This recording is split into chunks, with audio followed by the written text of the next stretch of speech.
ఓం శాంతి, ఓం శాంతి, ఓం శాంతి.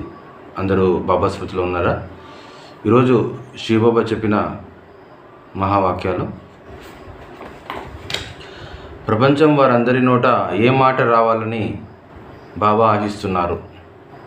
ప్రపంచం వారందరి నోట ఏ మాట రావాలని బాబా ఆశిస్తున్నారు? స్వయం భగవంతుడు శివబాబా వీరిని ఇంత అదృష్టవంతులుగా తయారు చేశారనే మాట రావాలి. ఈ సంస్థ మంచి కార్యం చేస్తుందనే మాట శివబాబాను ప్రత్యక్షం చేయలేదు, నిమిత్త ఆత్మలు ప్రత్యక్షమవుతారు. స్వయం భగవంతుడు శివబాబా వీరిని ఇంత అదృష్టవంతులుగా తయారు చేశారనే మాట రావాలి. ఈ సంస్థ మంచి కార్యం చేస్తుందనే మాట శివబాబాను ప్రత్యక్షం చేయలేదు, నిమిత్త ఆత్మలు ప్రత్యక్షమవుతారు అని బాబా చెప్తున్నారు. మాటల గురించి బాబా ఏ విధంగా తెలియజేశారు?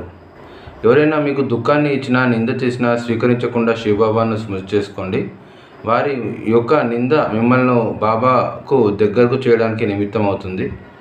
ఈ కళ్యాణకారి యుగంలో ఏవైనా పరిస్థితులు వచ్చినా ఆ పరిస్థితులు చూడకుండా ఆ పరిస్థితుల్లో దాగి ఉన్న రహస్యాన్ని గమనించండి.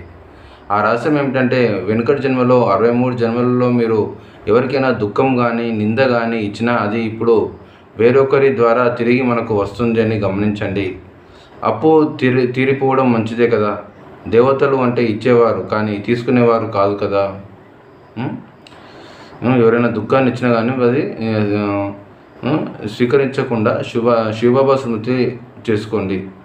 వారి యొక్క నింద మిమ్మల్ని బాబాకు దగ్గరకు చేయడానికి నిమిత్తమవుతుంది. వారి యొక్క నింద ఏదైతే ఉందో బాబాను దగ్గర చేయడానికి నిమిత్తమవుతుంది. బాబా చెప్తున్నారు, మరి ఈ కళ్యాణకారి యుగంలో ఎవరైనా పరిస్థితులు వచ్చినా అవి చూడకుండా పరిస్థితుల్లో దాగి ఉన్న రహస్యాన్ని చూడాలి.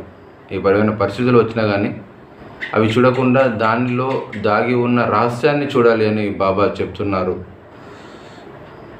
గమనించండి. ఆ రహస్యం ఏమిటంటే, మరి వెనుకటి జన్మలో 63 జన్మలో మనం ఏమైతే సర్వ్ చేశామో అది వేరొకరి ద్వారా, అది ఎవరొకరి ద్వారా అది రుణం తీర్చుకోవడానికి వస్తుంది కర్మల కథ. మరి అది తీరిపోవడం మంచిదే కదా. అప్పు అనేది ఏదైతే ఉందో అది తీరిపోవడం మంచిదే కదా.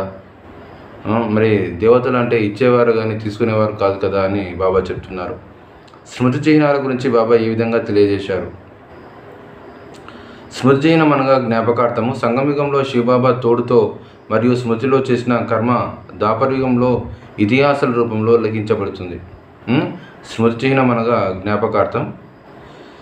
సంగమయుగంలో శివబాబా తోడుతో మరియు స్మృతిలో చేసిన కర్మ ద్వాపరయుగంలో ఇతిహాసాల రూపంలో లిఖింపబడుతుంది. మనము సంగమయుగంలో మనం చేసిన శివబాబా తోడుతో మనం చేసిన కర్మ ద్వాపరయుగంలో అది లిఖిత రూపంలో అది లిఖింపబడుతుంది. స్మృతి చిహ్నం అంటే జ్ఞాపకార్థము. మనం చేసే సంగమయుగంలో కర్మలు అవి ద్వాపరయుగంలో లిఖింపబడతాయి అని బాబా చెప్తున్నారు. కాబట్టి ఈ సంగమయుగం అనేది అన్ని యుగాలకు బేస్మెంటు, ఫౌండేషన్ అంతా సంగమయుగం నుండే వస్తుంది. గమనించుకోవాలి, దృష్టిలో పెట్టుకొని మనము కర్మలు చేయాలి, సంకల్పం చేయాలి, మాటలు మాట్లాడాలి. సంగమయుగంలోనే అంతే షూటింగ్ పీరియడ్ అంటారు దీన్ని. అచ్చా. ఓం శాంతి. మధురాతి మధురమైన ఆత్మిక తండ్రికి ఆత్మిక పిల్లల యొక్క ప్రియ స్మృతులు మరియు నమస్తే. ఈరోజు సమానము. ఓం శాంతి. ఈరోజు సమానం వచ్చేసి, నేను భాగ్యశాలి ఆత్మను. ఈ సమానాన్ని 20 సార్లు రాయండి. మరియు రోజంతా ఈ సమానంలో ఉండండి.